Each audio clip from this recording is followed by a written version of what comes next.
Lo nggak bodoh, lo punya kecerdasan yang mungkin berbeda dengan orang lain. Lo punya bakat dan potensi yang mungkin lo belum sadar aja. Coba simak, karena lo pasti ada satu bakat dari 8 potensi kekuatan ini.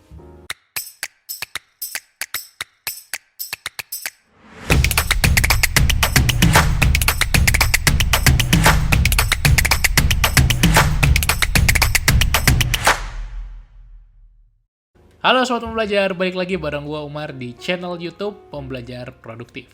Gue membahas tentang self-development dan produktivitas. Lo juga bisa ikuti berbagai konten-konten gue di Instagram dan juga di Spotify Podcast. Kali ini gue pengen bahas tentang 8 tipe kecerdasan berdasarkan Gartner, yang mana kecerdasan-kecerdasan ini akan bisa membuat kita memahami, oh ternyata memang setiap orang tipe kecerdasannya beda-beda. Sayangnya sekolah kita banyak yang menghargai kecerdasan yang sifatnya intelektual saja, terutama hal-hal yang sifatnya logis, mathematics, numerasi ya, atau bahasa. Tapi banyak hal-hal lain yang sebenarnya juga merupakan kecerdasan manusia. Dan gue pengen bahas di sini ada 8 buah tipe kecerdasan manusia, dan lo pasti punya setidaknya satu atau bahkan lebih di antara ke-8 ini. Oke, jadi silakan simak satu persatu. Yang pertama adalah kecerdasan spasial atau visual. Bagaimana cara kita bisa menguasai ruang. Jadi keterampilan visual yang bagus, kita ingat lokasi, kita ingat jalan yang kita tempuh, kita sekali lihat langsung mudah ingat. Dan memang kecerdasan visual ini akan membantu kita memahami yang sifatnya dari yang kita lihat dan menjelaskan secara visual juga. Dengan warna, dengan diagram, dengan berbagai bentuk yang bisa diindera oleh mata. Yang kedua adalah kecerdasan verbal atau linguistik.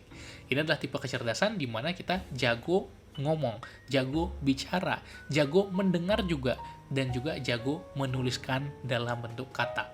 Kecerdasan verbal dan linguistik ini, kalau di sekolah dulu berarti orang-orang yang jago bahasa Indonesia atau bahasa Inggris, yang mana ini pun juga kecerdasan yang penting sekali dimiliki di dunia ini gitu.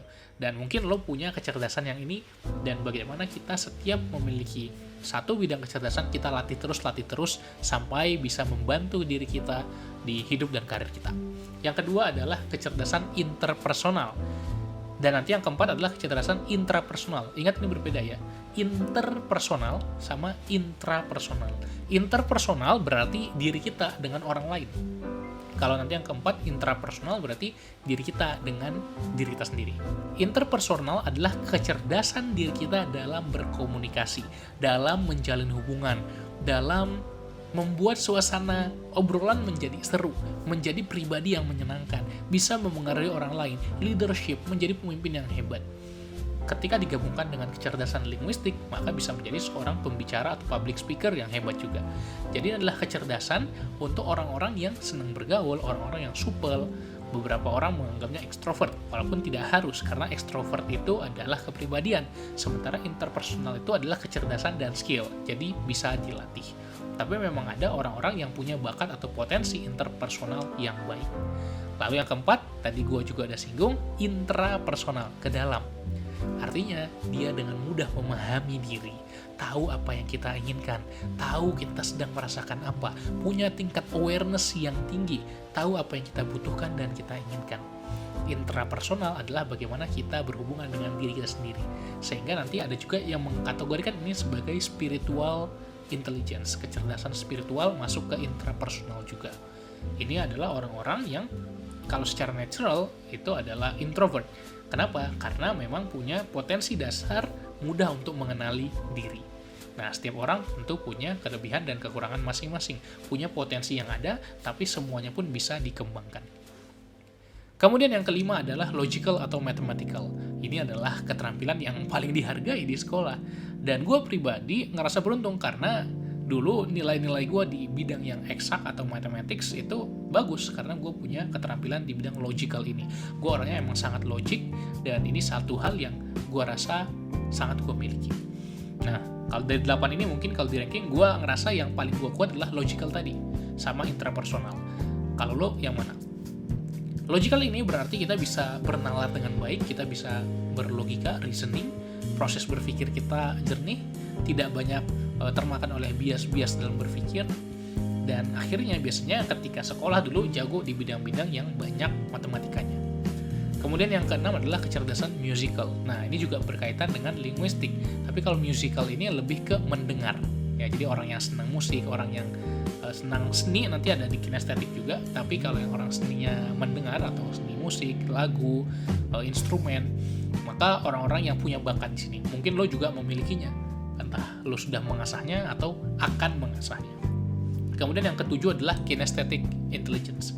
Jadi kalau kinestetik ini orang-orang yang jago gerak, artinya strongnya di mana? Di olahraga, koordinasi fisiknya bagus, dan biasanya kalau belajar sesuatu itu harus learning by doing. Jadi kita harus sesuaikan cara belajar kita tergantung gaya kecerdasan kita.